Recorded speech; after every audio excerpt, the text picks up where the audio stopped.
Sesudah Yesus bangkit dari antara orang mati, ke-11 murid berangkat ke Galilea, ke bukit yang telah ditunjukkan Yesus kepada mereka. Ketika melihat Dia, mereka menyembahnya, tetapi beberapa orang ragu-ragu. Yesus mendekati mereka seraya berkata, "Kepadaku telah diberikan segala kuasa di surga dan di bumi. Karena itu, pergilah, jadikanlah semua bangsa muridku. Baptislah mereka dalam nama Bapa dan Anak dan Roh Kudus. Ajarlah mereka melakukan segala sesuatu yang telah kuperintahkan kepadamu. Dan ketahuilah, aku menyertai kamu senantiasa sampai akhir zaman." Berbahagialah orang yang mendengarkan sabda Tuhan dan tekun melaksanakannya.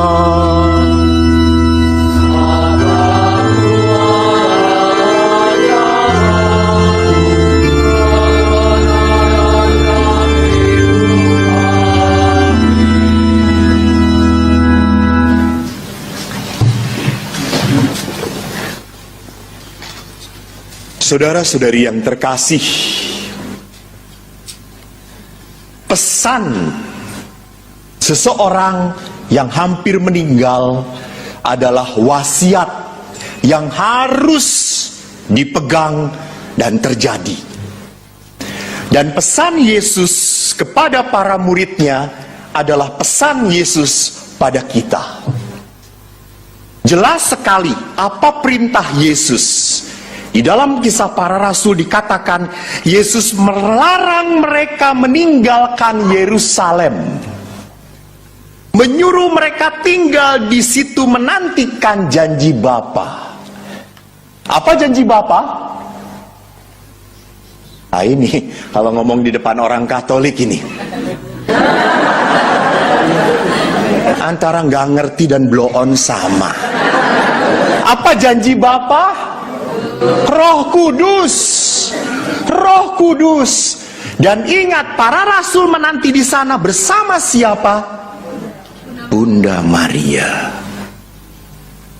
Jadi sebelum diangkat ke surga, Yesus memang memberi perintah, jadikan mereka murid-muridmu. Tapi kamu gak akan pernah bisa sendirian.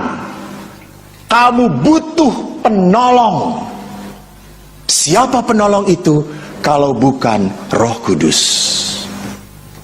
Maka menarik tadi apa yang disaringkan oleh Bruder.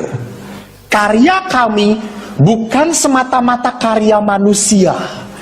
Kalau menurut hitungan manajemen manusia, nggak cucok. You know nggak cucok? Itu bahasa Jerman. Nggak pas. Tetapi kami memanage ini dengan kuasa Allah. Jadi manusia itu harus hidup bukan semata-mata karena realita. Bukan. Romo takut sekarang semuanya keras, ditindas. Sehingga kami gak ngerti, gak mau berbuat apa-apa. Ini orang yang hanya hidup karena realita. Kalau Anda punya iman, Anda harus berani hidup karena harapan. Jadi kalau orang hanya melihat realita, kita makin khawatir, makin gak bisa apa-apa, gak mungkin. Kita tidak tahu bahwa ada tangan Allah yang lebih berkuasa dari otak Anda yang maha kecil itu. Sudah maha kecil, kosong lagi. Isinya cuma konsumsi.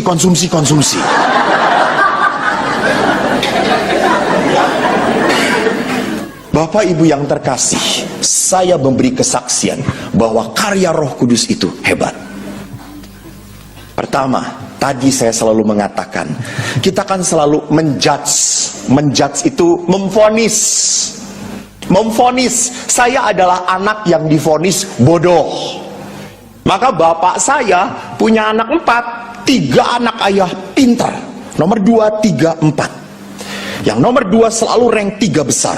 Nomor 1 ranking 1. Nomor 4 10 besar. Nomor 1. Ini anak yang paling dicintai Tuhan. Jangan mentertawakan dosa. Anak ini sekolah ranking 35. Dan bapak itu selalu mengatakan, kamu ki bodoh le, bodoh. Anak bapak sing bodoh siapa? Eko Pak E. Dari kapan? Dulu, sekarang, sampai selama-lamanya, amin Pak E. Sehingga saya minder karena dicap bodoh. Saya teringat sekali waktu saya kelas 5, saya ulang tahun. Saya sudah bisa naik sepeda. Saya datangi ayah, ayah, belikanlah saya sepeda. Saya sudah bisa naik sepeda ayah. Saya mau ulang tahun, beri hadiah. Ayah berkata, ko, dalam bahasa Jawa. Pokoknya gue mau pakai bahasa Jawa. Ngerti nggak ngerti? Tanya teman. Le, kowe yen iso matematikamu songo, tak kei pit. Pit itu bukan pite, pit. Kamu nilai matematika 9, saya kasih sepeda. Saya dalam hati berkata, tekan modar ya ra iso aku songo.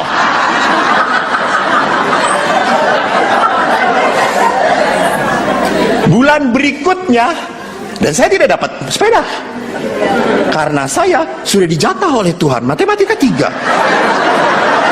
Itu sudah takdir, saudara-saudara. Adik saya datang kepada ayah, ayah, dia tahu bahwa kakaknya minta sepeda. Adik saya itu nyebelin. Dia berkata, ayah, saya mau ulang tahun, belikan sepeda ayah. Lalu ayah berkata, nak, nilai matematik kamu 9, ayah belikan sepeda. Besoknya 10. Dan ayah belikan sepeda dia. Jengkel.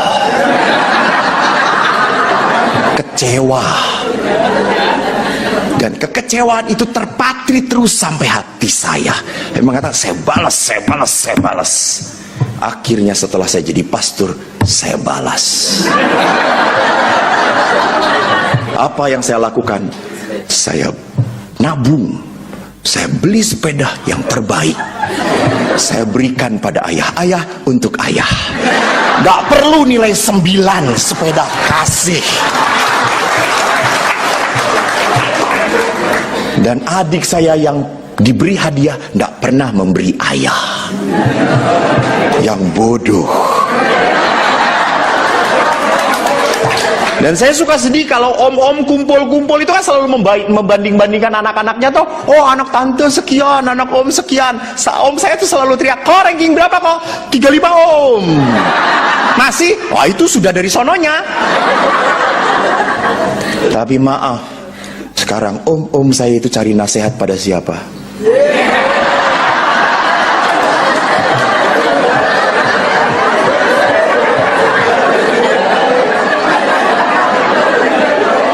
Saudara-saudara, apa yang rendah di mata manusia akan dimuliakan Tuhan. Hiduplah dengan percaya dan harapan. Maka anak jangan dimaki, berkati. Jangan terlalu merasa, kamu bodoh. Lihat seperti bapakmu juga bodoh. Bapak ibu saya, bapak saya itu ngomong, kamu bodoh. Saya jengkel. Bodoh kan anak bapak. Lalu bapak saya ngomong, ya anak bapak tapi bukan turunan bapak. Lalu turunan siapa? Ibu. Lalu mereka bapak berkelahi, bapak bodoh, ibu bodoh, bapak, ibu. Ya udah, ibu bodoh. Karena ibu bodoh, ibu kawin dengan bapak.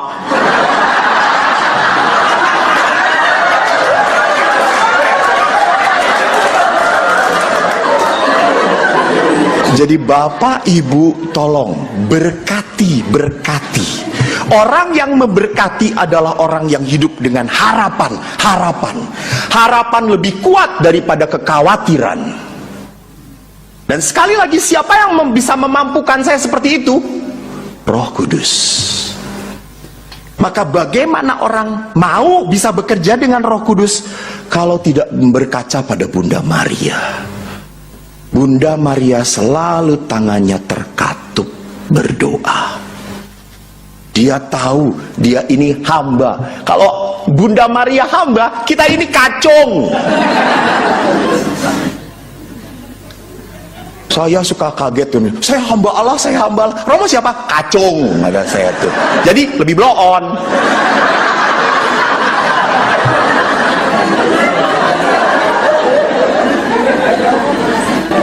Kesaksian yang kedua, bahwa kalau orang percaya pada Roh Kudus, Roh bekerja.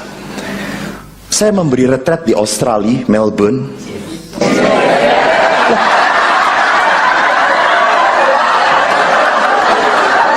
Saya kesini sih hanya ece-ece. Sebetulnya nggak level. Maaf, bukan menghina. Kenyataan. Saya memberi retret di Melbourne, lalu tiba-tiba anak-anak muda langsung teriak, Romo, retret tahun lalu berhasil. Dan yang mengundang saya adalah KTM. Bruder tahu. Lalu saya tanya, siapa emang tahun lalu? Wah, Romo, semua berhasil. Terus saya tanya, emang ukuran berhasilnya apa? Romo, banyak yang resting. Anda tahu resting? Ya.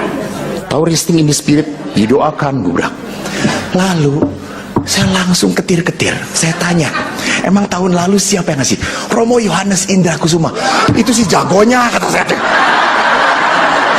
Jujur saja, saya tidak bisa mendoakan orang sampai resting.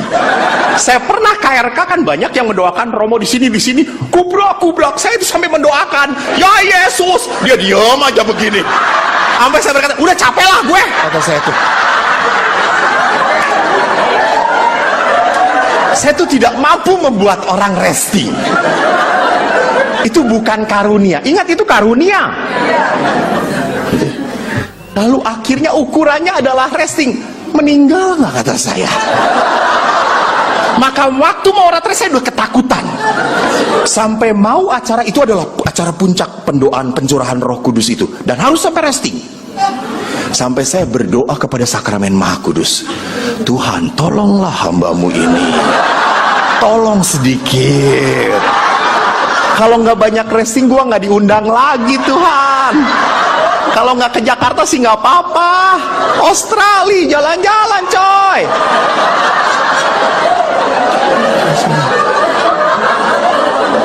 Tuhan, kalau nggak ada yang resting saya nggak laku.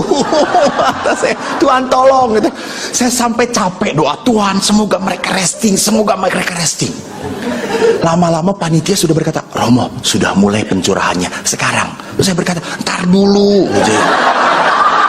Saya belum mantap, kata saya. Lama-lama saya doa makin capek tuh ya. Lalu saya berkata, ya Tuhan sudahlah, kalau mereka tidak ada yang resting, saya sajalah yang resting, kata saya. Jengkel nggak, ngatur Tuhan itu susah. Lalu akhirnya pada saat acara pencurahan ada mesdinar sebelah saya. Mesdinar sudah berkata, Romo mulai sekarang saya akan merem. Tiba-tiba, Tuhan saya takut. Saya nggak ngerti. Tiba-tiba saya berpikir, oh ya, akhirnya apa? Oh bukan, saya rubah. Saya deketin Mas Dinar. Kita rubah.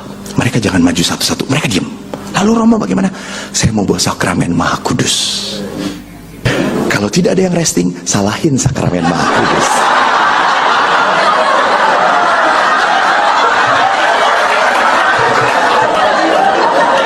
Bruder jangan dilaporkan ke Roma ya, bruder. Lalu akhirnya, Romo bagaimana? Kamu pegang saya jalan. Nanti biarkan mereka berdoa. Oh Romo ini gaya baru? Iya, kata saya itu. Ya sudah, saya merem. Karena saya nggak mau ngelihat. Karena kalau melihat kecewa. Masih manusia toh. Saya diem. Itu asli 2 jam. Saya sampai capek. Saya taruh akhirnya sakramen Maha Kudus. Dan saya ngegubrak. Saya lemes sekali. Setelah itu saya berdoa, sudahlah, terjadilah. Gua nggak laku nggak apa-apa, kata saya itu. Yang penting selesai. Setelah berdoa, saya keluar. Semua panitia datang kepada saya. Romo, dahsyat. Terus saya tanya, emang kenapa semua resting Romo? Romo diurapi ya? Saya berkata, bukan. Itu karya Roh Kudus. Saudaraku, jangan pernah mencuri kemuliaan dari Tuhan. Kalau Anda bisa setia, bukan karena kuat Anda, tapi karena Roh Kudus bekerja pada Anda. Mari kita memulai novena, agar pada saat hari Pantekosta nanti, Roh Kudus pun tercurah atas hati kita. Kalau Anda selalu mengeluh, saya tidak bisa, karena Anda tidak mengandalkan Tuhan. Hiduplah karena percaya, karena berharap, bukan terlalu banyak melihat ketakutan.